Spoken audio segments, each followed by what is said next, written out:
This was a very busy deadline week for the legislature. I spoke with eCapitol News Director Sean Ashley about some of the other top stories at the Capitol. Sean, a tax cut bill is headed to the governor, and there's another tax cut bill that is still alive. Yeah, this sort of took many people at the Capitol by surprise this week, I think. The House passed Senate Bill 1264, which reduces the individual income tax from 5.25% to 5%, and then potentially from 5% to 4.85% in the future, dependent upon revenue growth. As I said, that's now on the governor's desk, and most likely she'll sign that bill. Meanwhile, over in the Senate, they considered a House bill which reduces both the individual income and the corporate income taxes, and they passed it and sent that bill back over to the House. It was rather surprising in that all of a sudden we have a tax cut measure that's on the governor's desk. It took many people by surprise, and now there are no longer competing tax cut proposals. There's the single proposal, which she will most likely sign.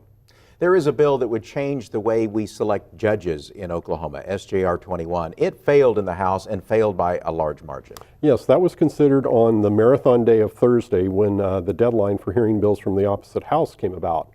The proponent of the bill, the author of the bill, Representative Mark McCullough, suggested that perhaps the court had moved in a more liberal direction, in part because of those involved in selecting the judges and recommending them to the governor. Under the current structure, the members of the Judicial Nominating Commission are selected from within the ranks of the Oklahoma Bar Association. They're elected by virtue of congressional district, and then they make recommendations to the governor. He hoped to change that to appointments by the House Speaker, the Senate President Pro Tem, and the governor. As you said, after quite a bit of debate and discussion, the bill failed by a rather large margin and rather quickly, it should probably be noted. Normally it takes an amount of time to get a final vote. Right after that bill was put up on the board, there were quickly 30 votes against the bill, and it went down rather substantially. There have been some interesting developments on the efforts to fund repair of the state capitol. That's right. Earlier this week, the House voted down a bill which would have provided $160 million in the form of a bond issue to fund state capitol repairs. Meanwhile, over in the Senate was a bill from the House that called for a $120 million bond issue that would be approved by the vote of the people. After the House defeated the Senate bill, the $160 million bill, the Senate took the House bill, took all the language out of it, and put its language in that measure, the $160 million language, and now they're sending it back to the House. Most likely all this means is that the issue will end up in a conference committee and probably get mixed up with the budget negotiations that are starting to begin to take place. What's the future of the American Indian Cultural Center and Museum bill? That issue was not heard in the House this week, and deadline was Thursday, and that would appear to be a bad thing. It seems that the issue has died. However, because it was not considered, it too could move into the budget process and perhaps be funded there.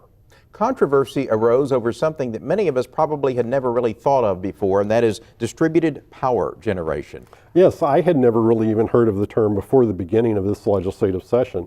And what this involves is the solar panels or the wind turbine that an individual, or for that matter a business, may have on their home, and then they pump some of that energy they produce, the excess energy, back into the grid and sell it to the electric companies.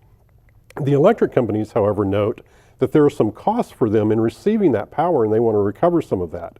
This bill would allow them to go to the Oklahoma Corporation Commission and receive a tariff to be charged to those customers who are producing energy to help them recover that cost. However, renewable energy is a big industry in the state of Oklahoma, and it's part of the governor's energy plan that she unveiled back in 2011. So in addition to signing the bill that allows for the Corporation Commission to consider the tariffs, she signed an executive order urging them to look at this issue very carefully and closely before approving any tariffs. Also, House Bill 2642 passed, but it faces an uncertain future. It goes to conference committee. It's the education funding bill. That's right. In the end, over a number of years, this would take $600 million off the top of the General Revenue Fund for funding common education. It's gone through a number of iterations, and now, as you say, is going back to the House. The problem with this bill is it takes $600 million off the top in the end, based on a $30 million per year growth over time. Governor Fallon and her Secretary of Finance, Preston Dorflinger, have expressed reservations about that type of funding because it takes money away from the legislature that could otherwise be appropriated. So even if it makes it through the legislative process, it may not get her signature. eCapitol News Director Sean Ashley, thank you. You're very welcome.